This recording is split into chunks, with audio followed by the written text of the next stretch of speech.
Olá e bem-vindos.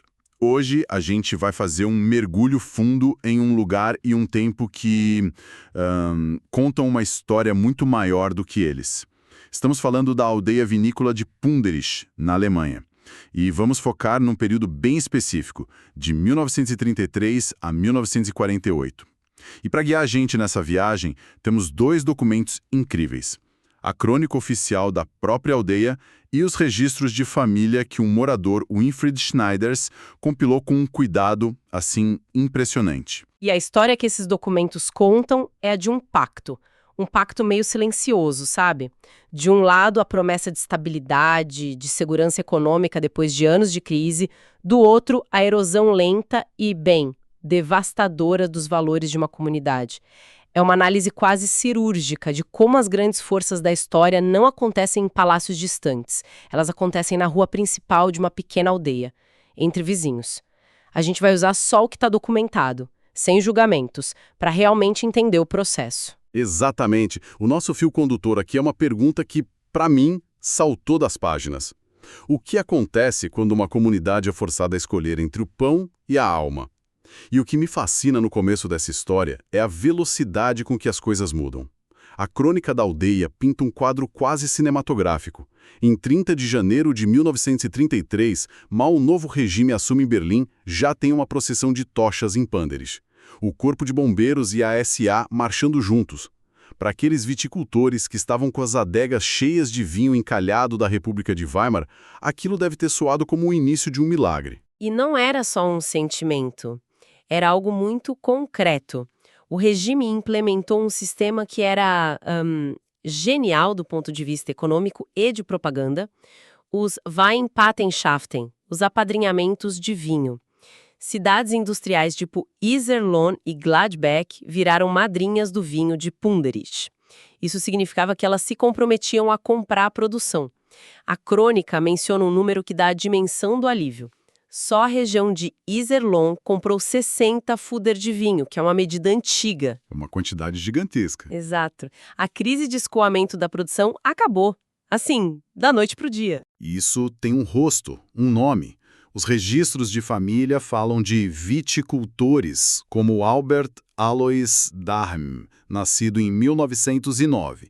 Para ele, para a família dele, isso significava que o trabalho de um ano inteiro no vinhedo não ia ser perdido. Significava poder planejar o futuro. De repente, havia segurança.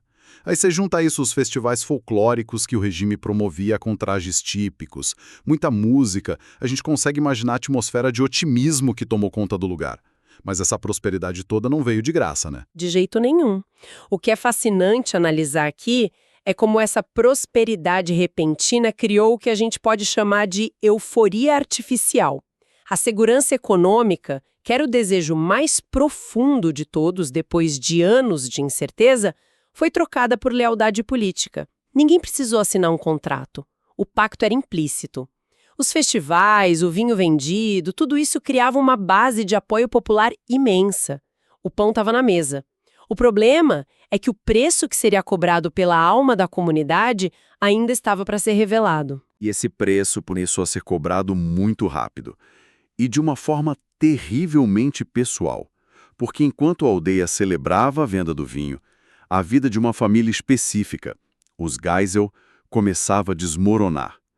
Leopold e Helene Geisel, eles eram os donos do açougue na Kirchstrasse, a rua da igreja. E lendo os documentos, fica claro que não eram estranhos, eram parte do tecido social da aldeia, descritos como benfeitores, pessoas respeitadas, queridas, uma família judaica que estava ali há gerações. E a perseguição não foi um ato único e brutal. Foi uma escalada, um processo de exclusão lento, metódico. A crônica registra que em 1936 o negócio deles foi forçado a fechar. A desculpa oficial, o pretexto, foi uma suposta manipulação dos preços da carne. Mas era óbvio para todos que era a aplicação das políticas antissemitas que se espalhavam pelo país, né? A mesma comunidade que antes comprava carne e convivia com os Geisel, de repente começou a virar as costas. O silêncio virou a norma. Mas teve quem não se calasse. Um detalhe nos registros que é de cortar o coração é a história de um morador chamado Josef Mentges. Ele tentou defender a família publicamente. E a forma como ele descreveu a própria tentativa de resistência é muito reveladora. Ele diz que foi inútil diante do que ele chamou de uma perseguição aos cristãos. Ele estava, tentando traduzir o horror para uma linguagem que os vizinhos pudessem entender, apelando para a moralidade que ele conhecia. E mesmo assim, não funcionou. O que isso nos diz sobre o medo que já estava instalado ali? Diz que o medo já tinha superado a lealdade comunitária e a consciência moral. A tentativa do Mendes foi um ato de coragem imenso, mas solitário, e a falha dele mostra que a engrenagem social da aldeia já estava moendo numa outra direção. O ponto sem volta, o momento em que a comunidade se torna participante ativa, foi a Noite dos Cristais, em novembro de 1938. As fontes são dolorosamente claras. Não foram estranhos, foram cidadãos de Punderes que participaram da destruição das janelas da casa dos Geisel. E é aqui que a própria crônica da aldeia usa uma palavra que me arrepiou. Collective shame. Vergonha coletiva. Isso é fortíssimo, porque não é um historiador de fora, anos depois, apontando o dedo. São eles mesmos, no registro oficial da aldeia, dizendo: nós falhamos. O que isso nos diz sobre a tentativa deles de lidar com esse passado? Diz que a ferida nunca fechou. Registrar essa palavra é quase um ato de expiação, um reconhecimento permanente da falha. Não é uma desculpa, é uma confissão gravada para a posteridade. Mostra uma tentativa de entender como eles, os vizinhos de Leopold e Helene, que compraram carne deles por anos, puderam participar daquilo. É a admissão de que o pacto pelo pão custou a alma. E o destino da família é a prova final e trágica disso. Helene Geisel fugiu para a colônia em 1939, mas foi deportada depois e morreu no gueto de Litzmannstadt, em Lodz. A aldeia trocou seus vizinhos pela segurança econômica. É um peso enorme. E, enquanto essa tragédia moral se desenrolava e a guerra começava de fato, a natureza decide impor o seu próprio caos. Em fevereiro de 1940, o rio Mosela, que é a alma daquela região, congela completamente. A crônica descreve um bloqueio total de gelo bem na passagem de Punderit. E quando o degelo vem, a inundação é catastrófica. A água leva tudo, destrói o mastro de ferro da balsa, derruba a rede elétrica, a aldeia fica isolada e no escuro. E aqui os documentos revelam um paradoxo incrível. A aldeia estava, na época, com soldados do regimento Grossdeutschland, aquartelados ali.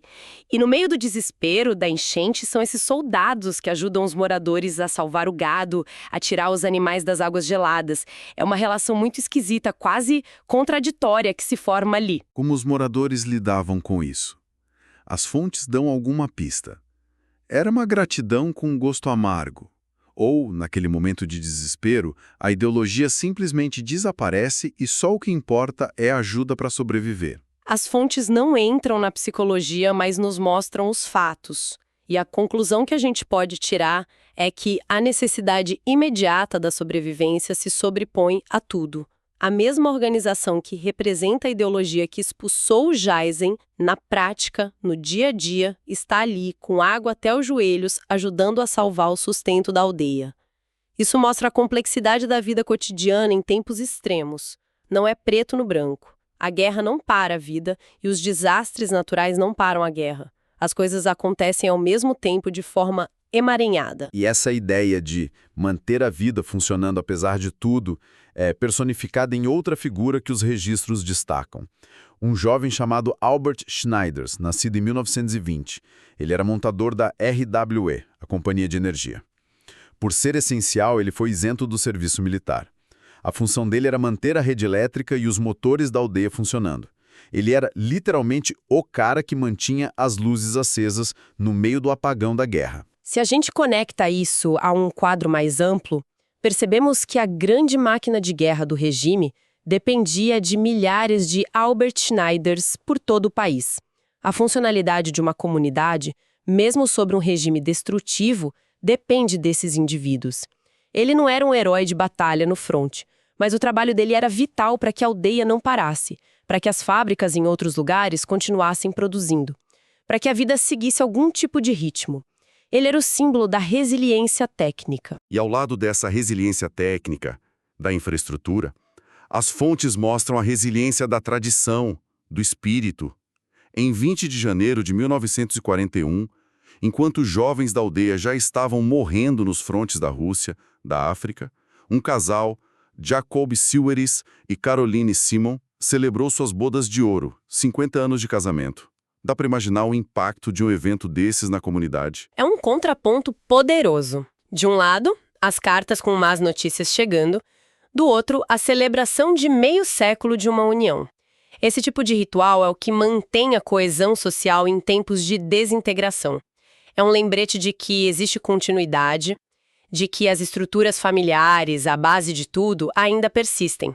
Mas essa normalidade mantida por técnicos como Albert Schneiders e por rituais como as bodas de ouro era, na verdade, extremamente frágil. E essa fragilidade ficou cada vez mais evidente.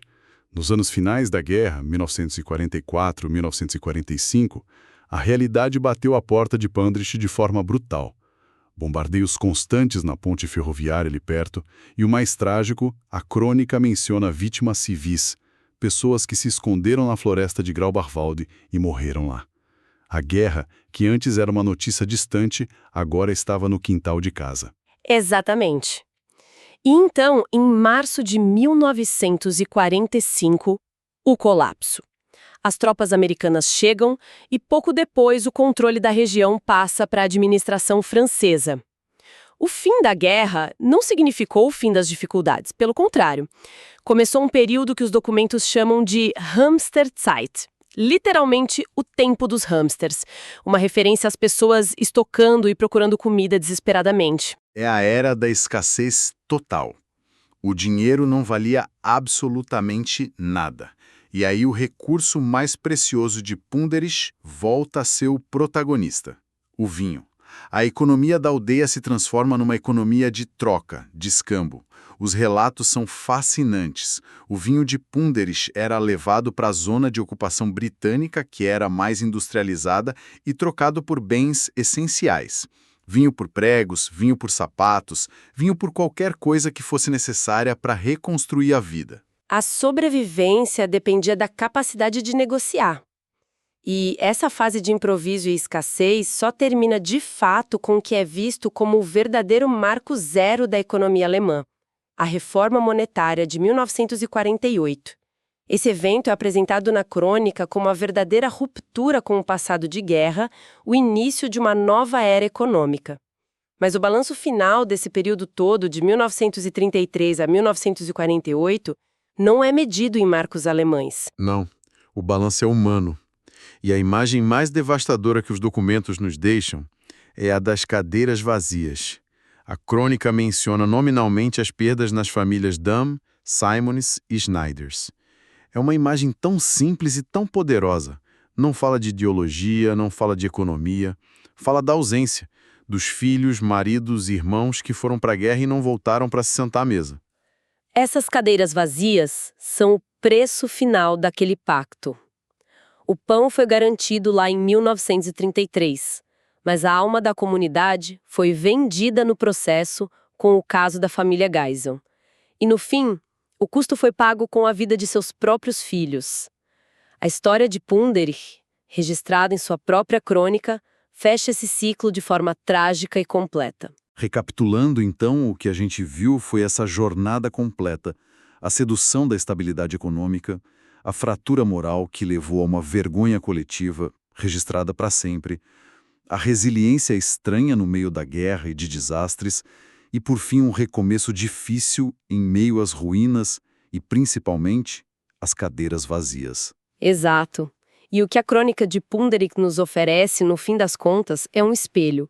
Mostra como uma comunidade pode ser, ao mesmo tempo, vítima de forças históricas imensas e participante ativa de sua própria tragédia moral. E a pergunta que esses documentos deixam ecoando, muito depois de a gente fechar o livro, é uma que talvez não tenha resposta fácil. A questão que permanece é: em que ponto a busca pela sobrevivência se transforma em cumplicidade? E como uma comunidade sequer começa a se reconciliar com uma vergonha que ela mesma fez questão de registrar para a posteridade?